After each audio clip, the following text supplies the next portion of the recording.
नमस्कार। बांग्लादेश में उथल पुथल और राजनीतिक अस्थिरता के लंबे दौर के बाद अब सत्ता की कमान तारिक रहमान के हाथों में है। नई कैबिनेट के गठन के साथ ही ढाका से लेकर दिल्ली तक जिस एक नाम की सबसे ज्यादा चर्चा हो रही है वह है देश के नए विदेश मंत्री डॉक्टर खलीलुर रहमान।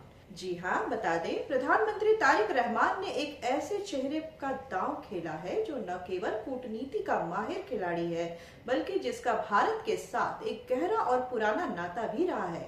डॉक्टर रहमान की नियुक्ति को दक्षिण एशिया की राजनीति में एक बड़े बदलाव के संकेत के रूप में देखा जा रहा है, क्योंकि वे भारत की राजधानी दिल्ली के प्रतिष्ठित जवाहरलाल नेहरू विश्वविद्यालय यानी जेएनयू के छात्र रह चुके हैं। जेएनयू से पब्लिक हेल्थ में पीएचडी करने वाले डॉक्टर खलीलुर रहमान भारतीय प्रशासनिक व्यवस्था और यहाँ की बौद्धिक कार्यशैली को बहुत करीब से समझते हैं। एक करियर डिप्लोमेट के रूप में उन्होंने भारत में बांग्लादेश के उच्चायोग में भी अपनी सेवाएं दी हैं, जिससे वे भारतीय तंत्र के लिए कोई अनजाना चेहरा नहीं है। उनकी काबिलियत का अंदाजा इसी बात से लगाया जा सकता है कि शेख हसीना सरकार के गिरने के बाद बनी अंतरिम व्यवस्था में भी उन्हें राष्ट्रीय सुरक्षा सलाहकार जैसी महत्वपूर्ण जिम्मेदारी सौंपी गई थी।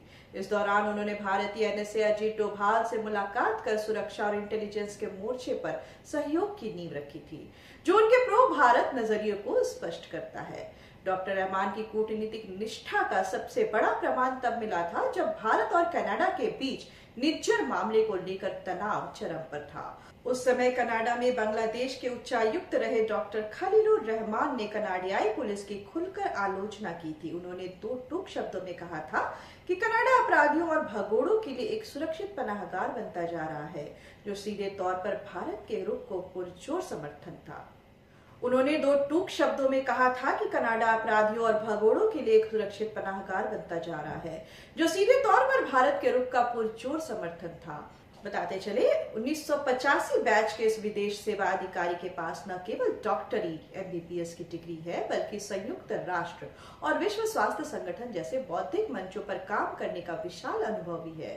तारिक रहमान ने डॉक्टर खलीलुर रहमान को विदेश मंत्रालय सौंपकर भारत को यह स्पष्ट संदेश दिया है कि उनकी सरकार टकराव के बजाय संवाद और सहयोग के रास्ते पर चलना चाहती है। एक ऐसा व्यक्ति जो भारत की नब्ज पहचानता हो, वह तीस्ता जल समझौते और सीमा सुरक्षा जैसे संवेदनशील और लंबित मुद्दों को सुलझाने में एक महत्वपूर्ण सेतु का काम कर सकता है। अब पूरी दुनिया की नजरें इस बात पर टिकी है कि जेएनयू का यह पूर्व छात्र अपनी कूटनीति सूझबूझ से भारत और बांग्लादेश के रिश्तों को किस नई ऊंचाई पर ले जाता है।